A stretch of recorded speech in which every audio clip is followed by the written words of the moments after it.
Hola, hola, ¿cómo están? Mi nombre es Carmen Gloria Jarpa y les doy la más cordial bienvenida a un nuevo capítulo del programa Puentes Sociales y Educativos. El tema de hoy es un tema muy interesante y lo hemos denominado Migración, Familias y Escuela. Nuestra invitada del día de hoy es una persona que ha pertenecido durante mucho tiempo a la Universidad del Biobío, que voy a pasar a presentarles. ¿Ya? Nos acompaña el día de hoy María Loreto Mora Olate. Ella es doctora en educación, es magíster en educación con mención en gestión curricular, es máster en educación en la especialidad de asesoramiento educativo familiar por el Centro Universitario Villanueva, adscrito a la Universidad Complutense de Madrid.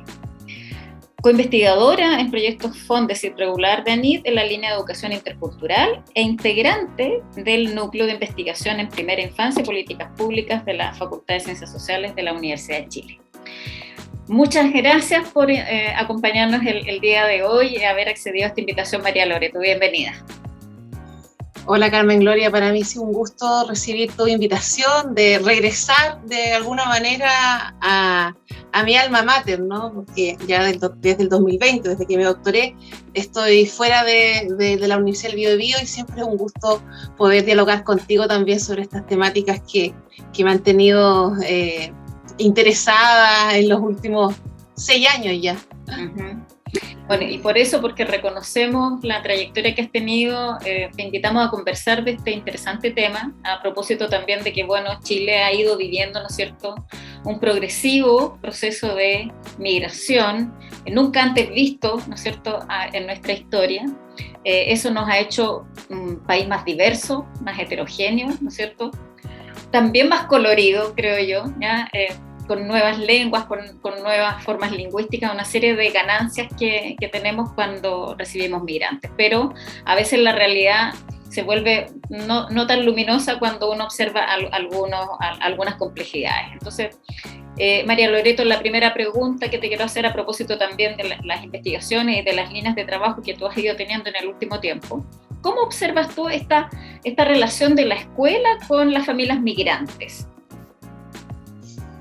Mira, para las personas que llegan a nuestro país, la escuela es que los niños, los hijos ingresen a la escuela chilena, es un hito muy importante, porque es la primera institución con la cual toman contacto, por así decirlo, con todo el aparataje estatal y todos los beneficios a los cuales ellos pueden acceder. No debemos olvidar que los niños, niñas y adolescentes, hijos de padres que migran, porque no olvidemos que los niños no deciden migrar, son los adultos los que toman esas decisiones, independientemente sea la situación migratoria de sus padres, la Constitución, comillas, no sé, antigua, o lo que, si vamos a decir o no sé si sí o no, establece el derecho a la educación, ¿cierto?, de los niños. En eso los niños y niñas tienen asegurado su derecho al ingreso al sistema escolar. Pero otro mundo es el estar ya dentro de nuestro sistema, y bien las escuelas, eso está muy documentado en investigaciones, bueno, primero especialmente en Santiago, ahí el grueso de investigaciones, también en el norte de Chile, y bueno, y quien habla desde acá ha empezado a trabajar este tema que el 2014, 2015 me miraban un poco como bicho raro. Yo voy a decir esto porque pueden haber estudiantes tuyos escuchando este programa, viéndolo, y están pensando esos temas de tesis, qué sé yo, o estudiantes de posgrado, o los propios profesores, ¿no? Y como que yo fui al DAEM y pregunté, como en abril del 2015, es como una fecha bien importante. Fui a preguntar de curiosa cuántos eran los niños matriculados, niños extranjeros en Chillán, en las escuelas municipales, y me quedaron como mirando, me mandaron de una oficina a otra, y fíjate que yo tendría que haber ido escuela por escuela a buscar esa estadística. Mira, estoy hablando del 2015, ¿ya?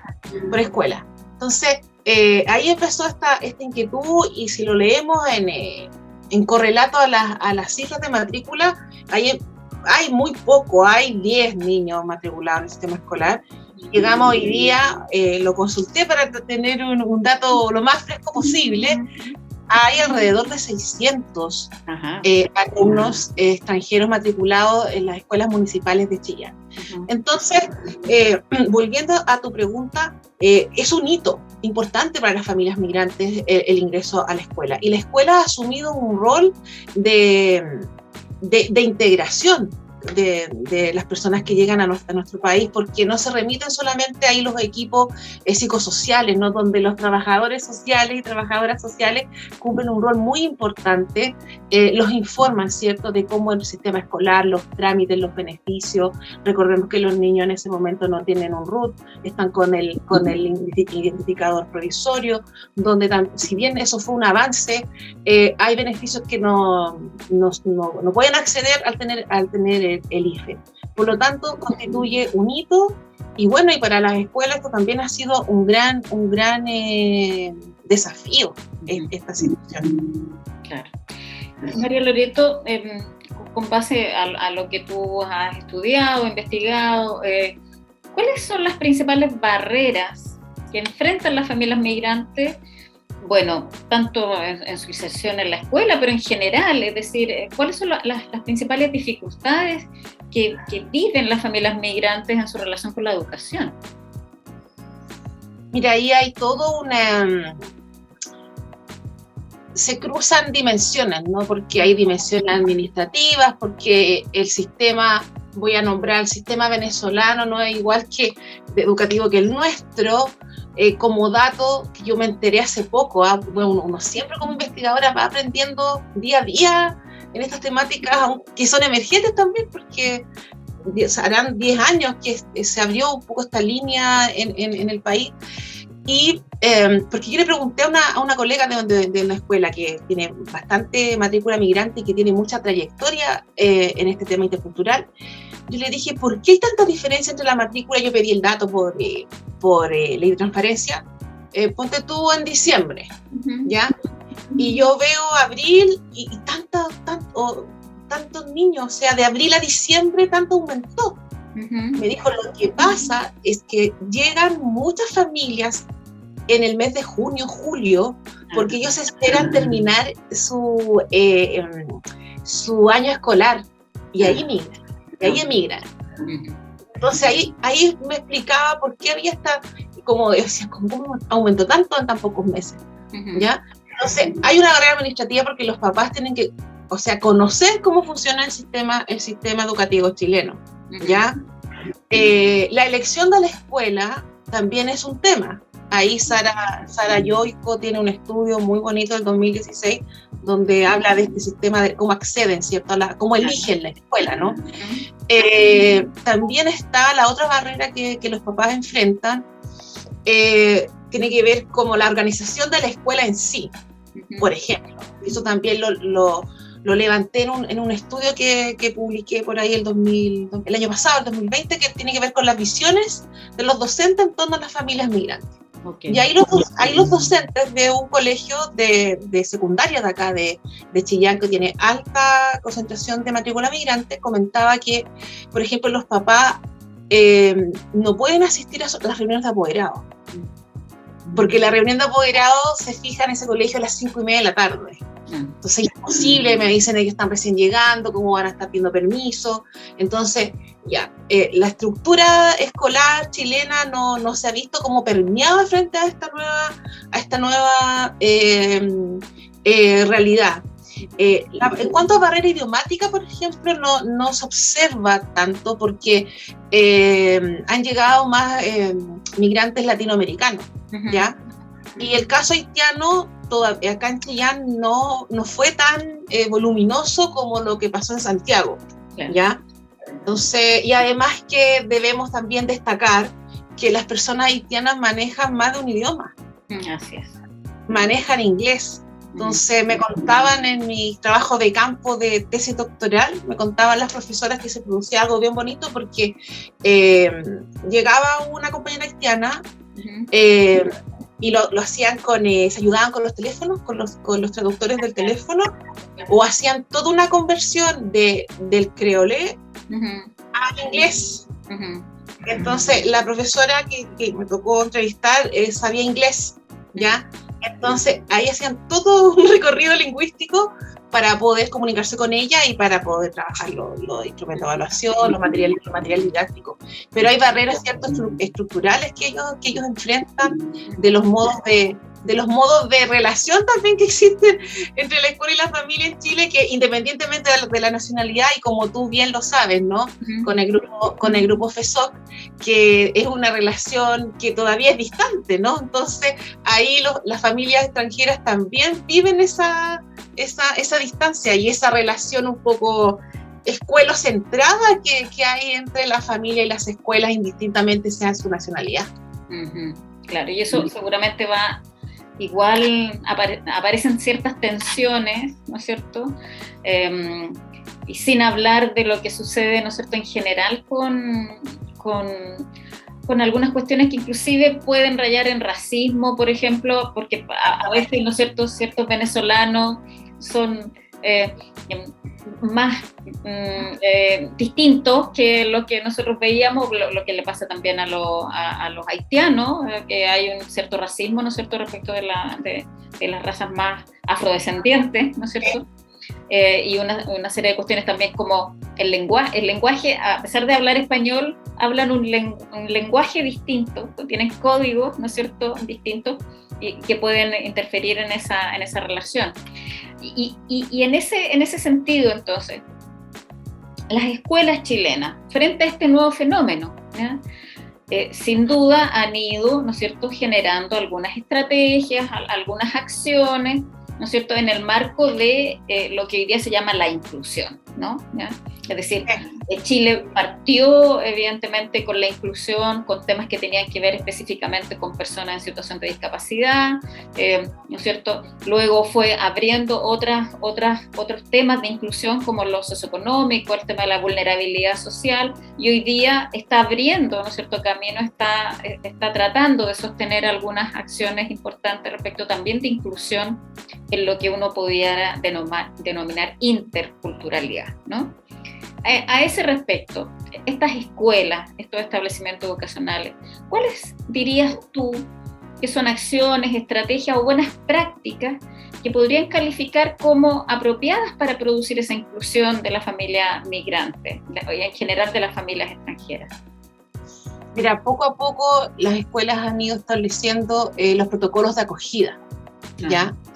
Que ahí, bueno, ahí opera el equipo directivo, el equipo, ¿cierto?, psicosocial de la escuela, de recibirlo, ¿cierto?, de cómo actuar en tales casos, porque también hay especificidades del origen de la familia, y sumemos el año pasado cuando llegaron, se produjo una inmigración diferente, que era el ya de los refugiados.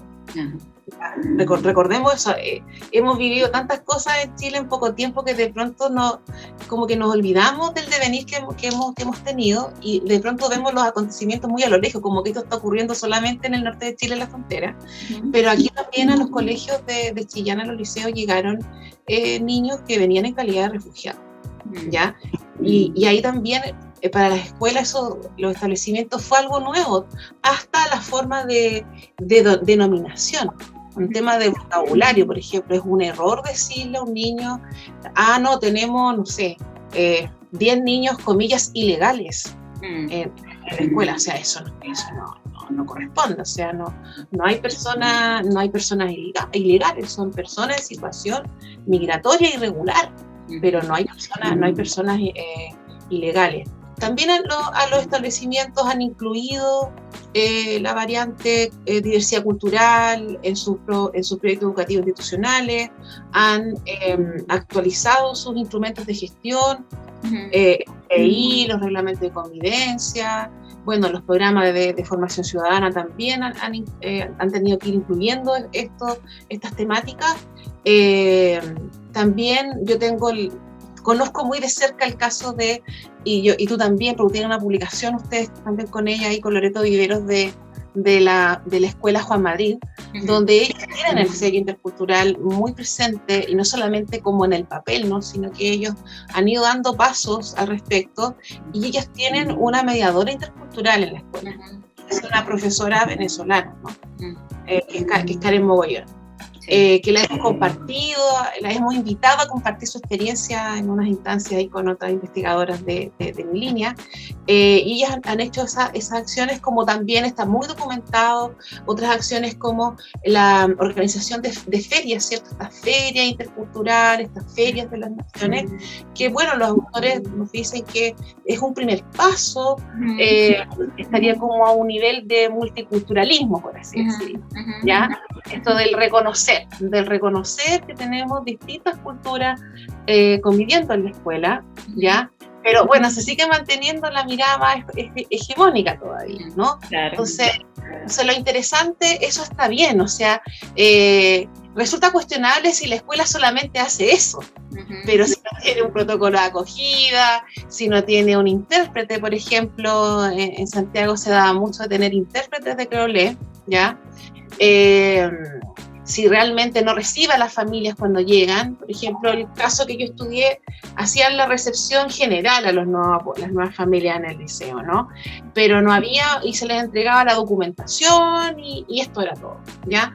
Pero no había un espacio más directo de como nos relataba a nosotros Loreto Vivero de la Escuela Juan Madrid, de conocer la trayectoria migratoria de esa familia. O sea, es muy distinto que llegue una familia a tu escuela que tomó un avión, que tenía redes de apoyo en el país de acogida, a que llegue una familia que se vino, como todos sabemos, en una caravana. Claro. O sea, ese joven no es el mismo que en el anterior caso. Entonces, hay ahí acciones que las escuelas han ido incluyendo. Por ejemplo, yo he observado que en el PADEM, por ejemplo, de Chillán, de la educación del PADEM de Chillán, ya hace como 3 años que se integra ya la estadística de estudiantes extranjeros, y ya hay una cápita de alumnos extranjeros, ¿no? Y qué acciones se hacen. Entonces, de a poco se ha ido visibilizando esta temática, y lo que sí no puedo dejar de decir, Carmen Gloria, que las escuelas chilenas, el profesorado ha desarrollado un trabajo más bien autodidacta, ya, al respecto. O sea, también eso está documentado, y yo también lo puedo levantar, que los profesores extrañan en la formación inicial y en la formación continua instancias de formación respecto de educación intercultural, ya, porque sí, está bien, estamos con la ley de inclusión, ¿no? Pero como tú bien lo dijiste, estaba inspirada más bien en las necesidades educativas especiales, ¿ya?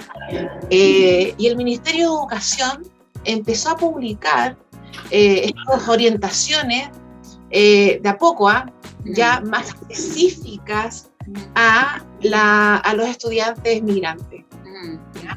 Claro, sí. Yo creo que tú apuntas bien, es decir, ya con la experiencia, los y las profesores que hoy día están egresando de formación inicial docente deberían tener, ¿no es cierto?, mucho más robustez para enfrentar un aula muy intercultural, muy diversa, ¿no es cierto?, más diversa que antes, ¿ya? Porque las aulas igual han ido cambiando en términos de configuración. También cambiaron las familias, que es un tema que habitualmente yo trabajo, es decir, tenemos que aceptar que hoy día hay familias que anteriormente se les llamaban funcionales, ¿no? Papá, mamá, hijos, ¿no? Y otras eran todas disfuncionales, o sea, una mamá sola, un papá solo, 2 mamás, un papá, era tremendo. Hoy día yo creo que hay una mayor comprensión respecto de eso. Pero hay que avanzar respecto de que los profesores y profesoras no tengan que aprender eso específicamente en su ejercicio, sino que ojalá lleven elementos, ¿no es cierto?, de reflexión o de estrategias o de buenas prácticas que les sean entregados en la formación inicial, o que haya una mayor oferta también de cursos de formación continua para actualizar algunos elementos y para tal vez dejar de hacer aquello que, siendo positivo, se quede en un espacio un poco más minúsculo. Particularmente me refiero al tema de la folclorización, ¿no es cierto?, del tema de la interculturalidad. O sea, no basta con hacer una feria gastronómica para que nosotros digamos, nosotros somos una escuela inclusiva.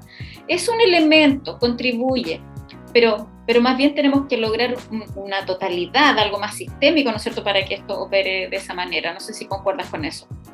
Concuerdo perfectamente, y por eso te decía que esto es como una primera etapa, ¿no? Esto de las ferias interculturales, de danzas, de comida, y que el problema es quedarse solamente en eso. Y el gran desafío que enfrentamos actualmente es lo que pasa en el aula, y es lo que pasa a nivel curricular y didáctico, ¿ya? Y ahí donde en el fondo, coloquialmente yo podría decir, se ven los gallos, ¿no? Porque podemos tener el PI muy declarado con interculturalidad, el reglamento de convivencia, el de formación ciudadana, qué sé yo, pero ¿qué pasa con la implementación del currículum, por ejemplo, de historia? Aunque nuestros televidentes y auditores no lo crean, y para mí también fue sorpresivo, debo decirlo, cuando me tocó hacer el trabajo de campo. O sea, dije, pero ¿cómo va a importar aquí el combate naval de Iquique? ¿Cómo se va a formar una discusión? ¿Va a ser un elemento de conflicto en el aula? Aquí en Chillán, no, esto no es Iquique, ¿no? Había ciertos estudiantes bolivianos y peruanos en el aula, y bueno, y los chilenos, y los profesores de historia me comentaban que sí, ellos tenían que tener no sé si un cuidado especial, pero tenían que reflexionar aún más al hacer esa clase. Y bueno, si bien nos contaban que podría producirse un conflicto, pero los profesores también destacaban que esto era una oportunidad. Que era la oportunidad de salir de esta idea de enseñanza de la historia chileno-centrada, sino que también conocer la mirada de Bolivia, de Perú, cuando se jugaba un partido, me decían, profesora, contra Perú, aquí, o sea, salían todos estos como traumas que tenemos históricos generados por lo bélico, ¿no? Eso, fíjate que se observaba, y los alumnos también lo declaraban un poco como una instancia incómoda, los alumnos especialmente bolivianos. Claro. Lo miran como una circunstancia incómoda, o que también algunos profesores hacían ciertas bromas, ¿ya? O sea, la María Emilia Tillú ya el 2013 lo dice, que también hay un racismo ejercido desde los docentes, no solamente entre los niños, sino que también los docentes, el profesorado, realiza estas acciones, y bueno, esas cosas también obedecen a la formación monocultural que nosotros hemos tenido a lo largo de toda nuestra trayectoria educativa, ¿no? Desde el pre-básica hasta la universidad, ¿no? Entonces, es cierto, o sea, no hay una diferencia en ser una escuela multicultural a declarar ser intercultural. O sea, ahí ya es un plano de diálogo simétrico, ahí tendría que, cierto, repensarse el currículum, no olvidar que los programas de estudio, siempre se lo decía a estos estudiantes de pregrado, los programas de estudio escolares son propuestas curriculares. Claro. Pero la formación del docente, del profesorado, no lo forma para hacer estas adaptaciones, ¿ya? Como lo han formado. Yo soy profesora de castellano de base, ¿no? Nos formaba para un alumno, comillas, ideal, o sea, y ese alumno ideal nunca existió.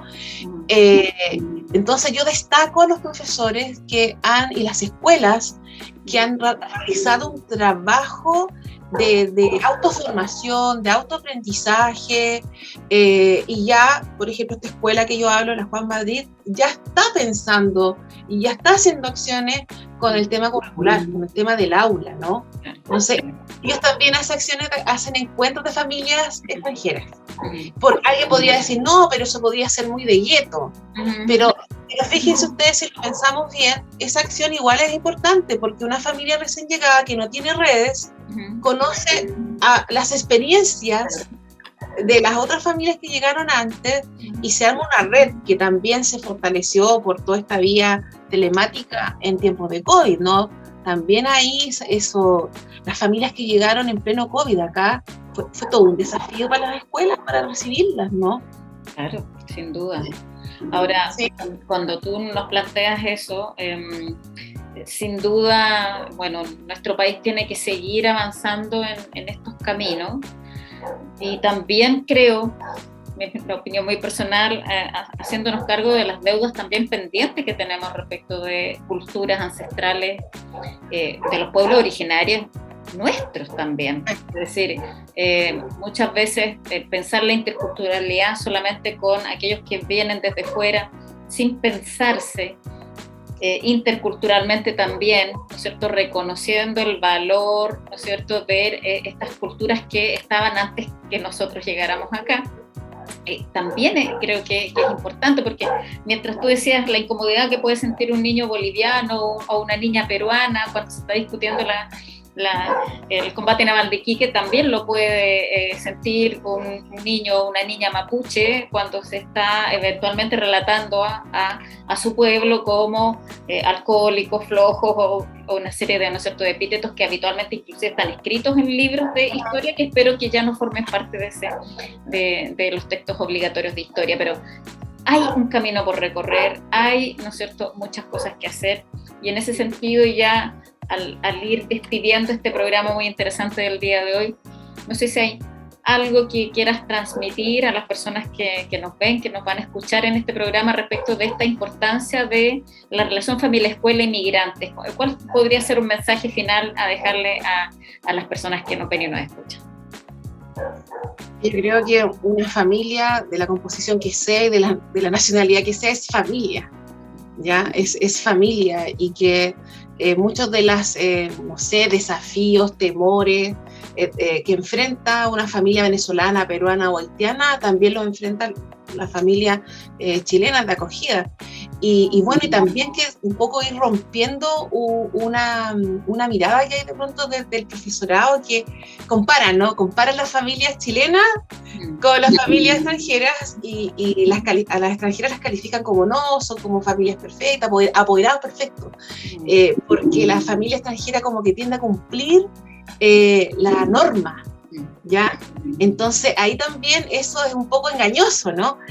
Cuando uno recibe esos relatos del profesorado, porque en el fondo ahí se nota cómo está de esta relación escuelocéntrica que establece las escuelas con la familia. Yo creo que lo más importante, yo creo, es, como tú hablabas de los pueblos originarios, por eso que ha costado esto, por eso que hay autores que no les gusta hablar un poco de llamarlo fenómeno de migración, sino que la migración, esta diversidad, o sea, siempre hemos sido diversos. El problema es que no hemos querido asumirnos, ¿ya? Y hemos ido en la búsqueda de normalizar la escuela, la familia, la educación. Yo creo que hay que tener el corazón abierto, especialmente que tenemos la ventaja que son familias que estamos en común con el idioma. Entonces es una gran ventaja, a pesar de las variedades dialectales del español de Bolivia o de Venezuela o chileno, nos entendemos con mayor entendimiento. Así que mi llamado es eso, abrir el corazón y acoger y escuchar. Y construirnos cada día, ¿no es cierto?, como mejores seres humanos. Esa sería una invitación. María Loreto, muchas gracias de volver de nuevo a la UBB, a tu casa, ¿ya? Posiblemente tal vez quedan algunas conversaciones pendientes, ¿no es cierto? Tal vez en una de esas te vamos a tener en algún otro programa próximamente. No, encantada. Agradecerte tu acogida a esta invitación, y a quienes nos ven y nos escuchan, dejarlos cordialmente invitados para una nueva oportunidad. Gracias a ti y a quienes nos escuchan.